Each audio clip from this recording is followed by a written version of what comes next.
Good afternoon, students. I welcome you all for this session. And today we are going to discuss regarding the generations of an operating system, types of an operating system, and also the services provided by an operating system. Fine.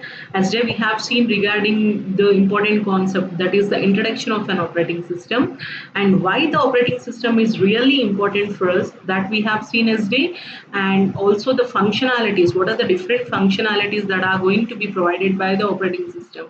That also we have seen yesterday. And today we'll be going to start our session with the generations of an operating system. Fine.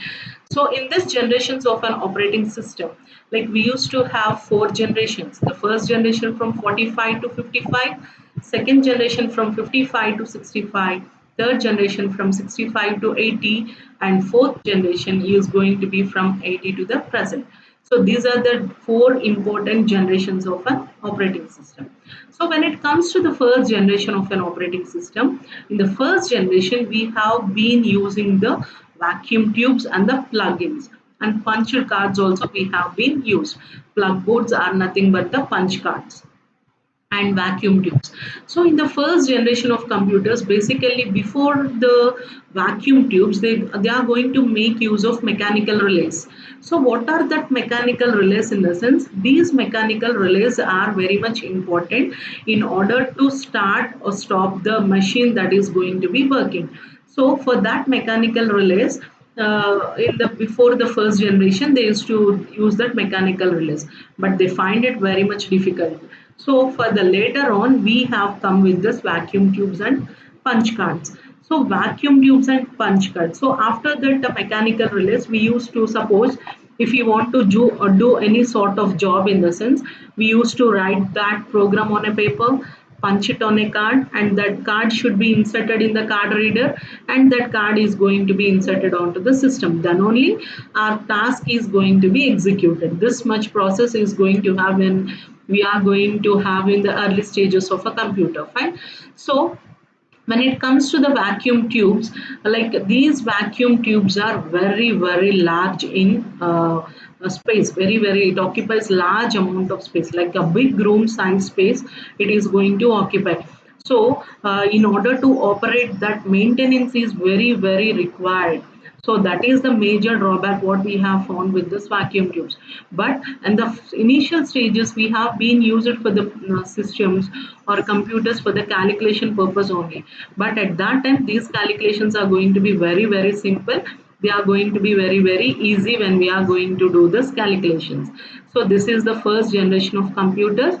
So plug boards, in the sense punch cards we used to have, and also the vacuum tubes we used to have. So these are having their own drawbacks. So in order to overcome that drawback, we have gone for the second generation of operating system. In the second generation of operating system, we have been using the transistors. So after the transistors, it has been merged to batch systems. So what do you mean by a transistors? Transistors are made up of semiconductors. So all the semiconductors are going to be integrated, and then we are going to make use of the transistors. Suppose by making use of a transistors, if any job wants to be done, in the sense, suppose if we want to do any particular job. So if you want to do any particular job, in the sense what it is going to happen. So here, if you want to do a particular job, in the sense, suppose here this is the job 1. So this is the job 1. Here it is the job 2. Here it is the job 3. Here we are going to do the task. This is the processor. So here, previously before the batch operating system, what the processing, how the operating system will do is, first it will execute the job 1, I mean task 1. This is first it will execute, second this task will execute, and third this task will execute. Suppose job 1 and job 3 are of similar tasks, even though they are of similar, but it is going to execute only one job at a time. So that is the drawback we have found in when we are going to make use of transistors. So in order to overcome this drawback, we have gone for batch operating system. So what do you mean by this batch operating system is, I have said you that job 1 and job 3 are similar, Is it not so?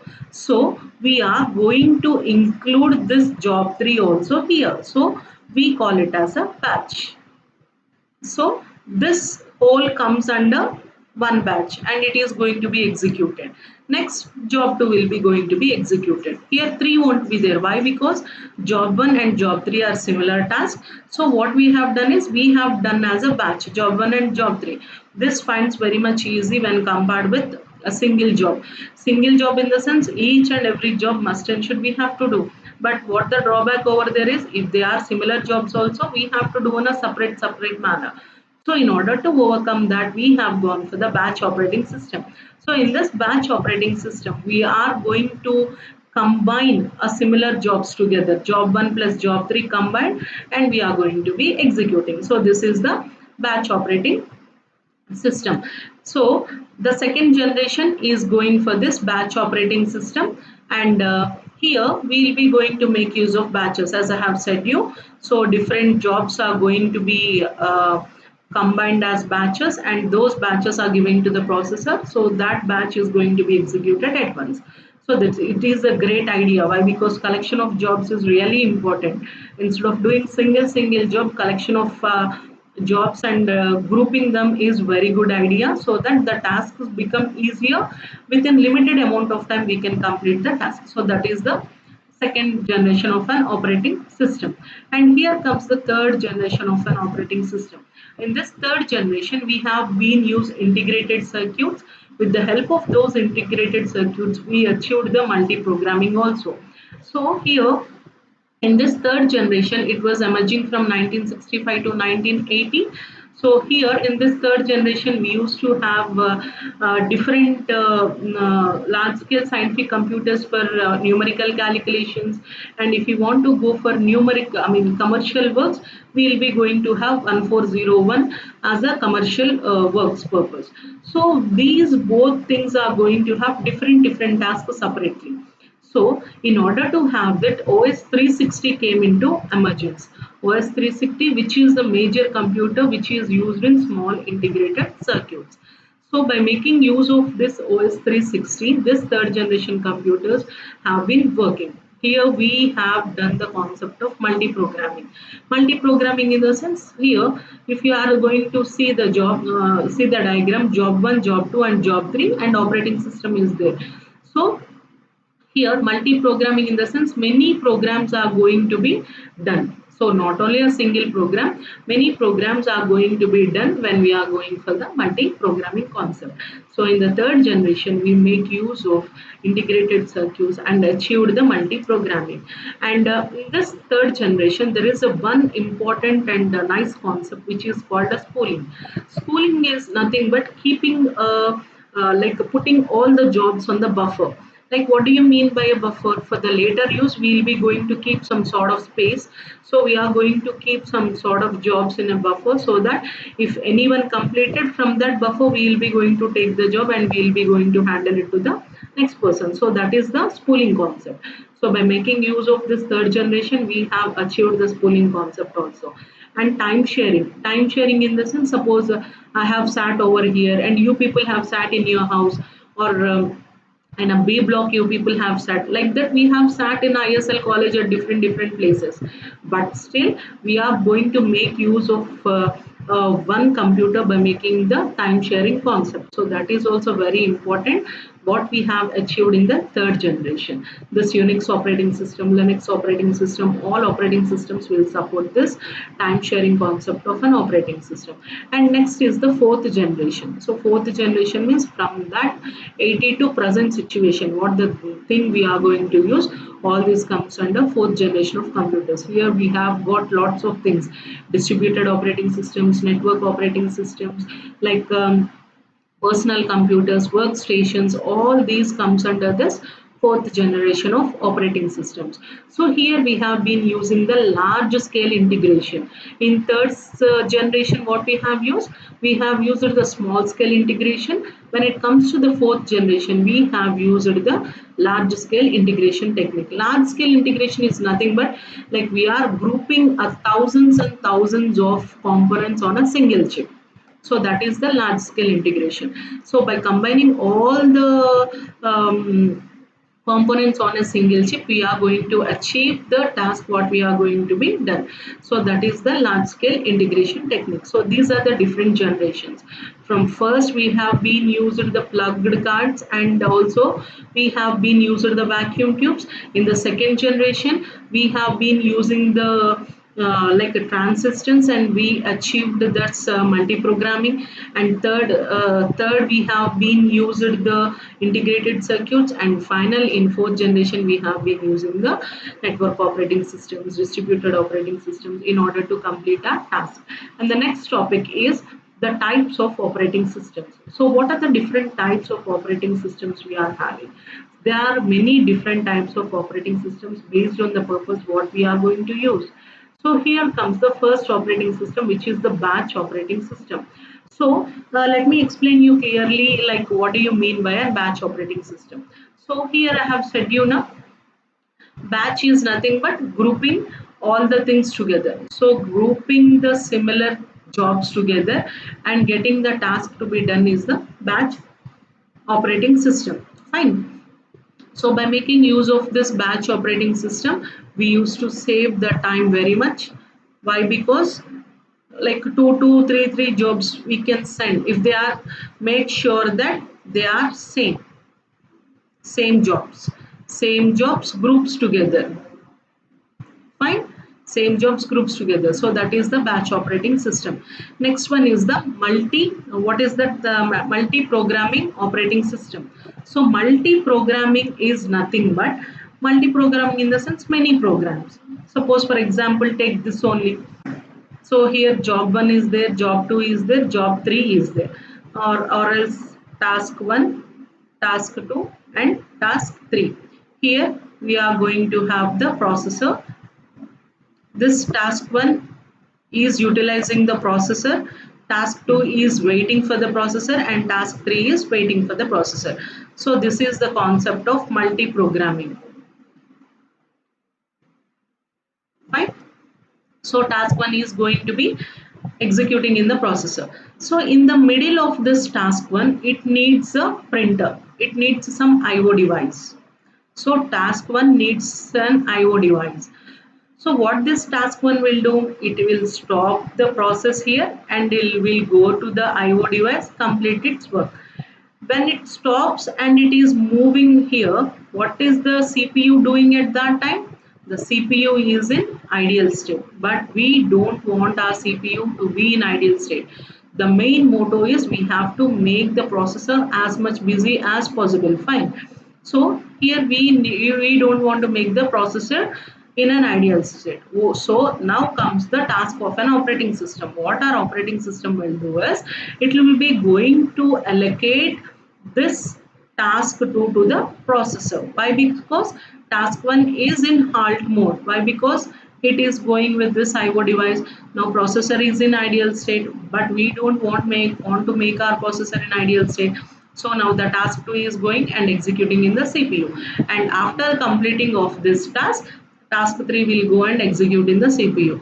After the completion of this task, again the task 12 will resume and it will going to be executed in the CPU. So this is how the multi-programming operating system is. This is one of the different types we have been. So multi-programming in the sense many programs are going to be executed by the processor. So this is one of the important type of an operating system. Fine. And next one is the multitasking. So multi-programming and multitasking. So what do you mean by multi-programming? Multi-program means many programs are there. The operating system, in order to make the CPU busy, it will be going to allocate one job after another in order to complete its task. When it comes to multitasking, a best example of multitasking is suppose you are surfing something on the net. While surfing, you are going to listen your songs. While surfing, you are going to play the games. Like multiple tasks are going to be done within a single instant of time. So that is the multitasking operating system. This is one of the type of an operating system. And next one is the time sharing operating system. Time sharing operating system means like we used to sit at different terminals. I'm sitting here, somebody sat beside me, beside my cabin, somebody sat beside that. So we have been sat on different terminals, but we are going to do work with the same system, which is a major system. So the time has been shared among the different processes. So that is the time sharing operating system. And the real time operating system. The real time operating systems are being used for the specific purpose. For example, in navigation purpose, in aircraft's purpose, in flight control mechanisms, like means they are going to be used in a particular functionality. So when it comes to aircrafts, when the plane should be landed, at what time it has to land. So everything has to be in minute time, milli nano time seconds. So that much also we have to take care of. So this is of real time operating system. So these are the different types of operating systems we are having: batch operating system, multi-programming operating system, multitasking operating system, time sharing operating system, and finally the real time operating system. And next we will be going to go with operating system services. So what are the different services that are going to be provided by the operating system? That is program execution. So this is the first service that is going to be provided by the operating system. Program execution is nothing but this operating system is responsible for all the programs which are executing on the system. So this operating system is going to utilize all the resources like input resources, output resources, and finally it is going to help to make our program to be done. So this is the one of the best service that is going to be provided by the operating system. And next one is handling input and output operations. Like as we all know, operating system acts as a resource manager, like resources in the sense input resources, output resources. It is going to handle all the inputs and all the outputs in order to accomplish a particular task that is going to be done in a better way. So that is one of the services that is going to be provided by the operating system. And next one is the manipulation of files. So manipulation of files in the sense where the file should save, where the data should be manipulated, where the data should be stored, regarding the decision of storing purposes, whether it has to store in the floppy, whether it has to store in the disk, whether it has to store onto the pen drive. So regarding this manipulations, everything is going to be done by the manipulation of file system. So this is also one of the service that is going to be provided by the operating system. And next one is the error detection and handling. As we all know, when we are going to do any particular task, we will be coming across many of the errors. All of the errors should be detected. So first the operating system is going to detect where that error has been occurred, and after that it will be going to rectify that error, and it allows us to work the program run in a better way. So that is the error detection and handling. Next one is resource allocator. This is one of the major important functionality of the operating system. Why? Because it is the one which is going to allocate resources to different processes. So if five processes are there, only three resources are there. Those three resources have been shared among five different processes. That is how this operating system acts as a resource allocator. And next, it is going to be acts as an or provide service as an accounting. Accounting is nothing but keeping track of all the details. I'll show you an example. So here, as I have said you, this job 1, job 2 and job 3, they have been done in this processor. So I have said you that when job 1 is doing, it needs a printer, it halted its program, as if not. So when it halted its program, what this job one has to do is it has to record all the details. So it has to record all the details till which instruction it has executed, from where it has to start, where it has been stored. All the instructions are going to be recorded. So this recording we call it as an accounting. If this recording is not there, so where job one will resume, at what point it will resume, it don't know. Again it will start from 0th instruction and keep on doing. So in order to not to get that clumsiness, what we are going to do is we are going to record the details where it has halted. Recording in the sense till which instruction it has executed, till which instruction, that means till 7th it has executed. From where it has to do, from 8th instruction it has to do. Where it has stored, in pen drive it has been stored. Like that, all the accounting information need to be accounted. This is one of the important service that is going to be provided by the operating system. And next one is information and resource protection. So we have to keep safe regarding our information. We have to take care of our resources. We need not want our resources to be mixed with another processes or another resources. All the things need to be taken care by this operating system. So these are the different services that are going to be provided by the operating system: program execution, input output handling, file system manipulations, error detection and handling, resource allocation, accounting, and information and resource protection. So all these are the different things that are going to be services that are going to be provided by the operating system. Fine. Generations means 4 generations we are having. So in one generation, what is the drawback with vacuum tubes and plugged guts? Why we have emerged for transistors, why we have emerged for ICs? So those comes under generations. What are the different types? What type is used for which operating system? That is of types. And what are the different services that are going to be provided by the operating system is also we have seen. Fine. Well, today we'll be going to wind up by this session. In the next class, we'll be going to look after the system calls as well as the what are the different structures we are going to have in an operating system. Thank you, students. Like we'll be going to meet in the tomorrow's session, so that we'll be going to learn different structures, monolithic, like different structures we are having. All the structures we'll be going to see in the tomorrow's class. Fine. Thank you all, students. Have a great day. Thank you.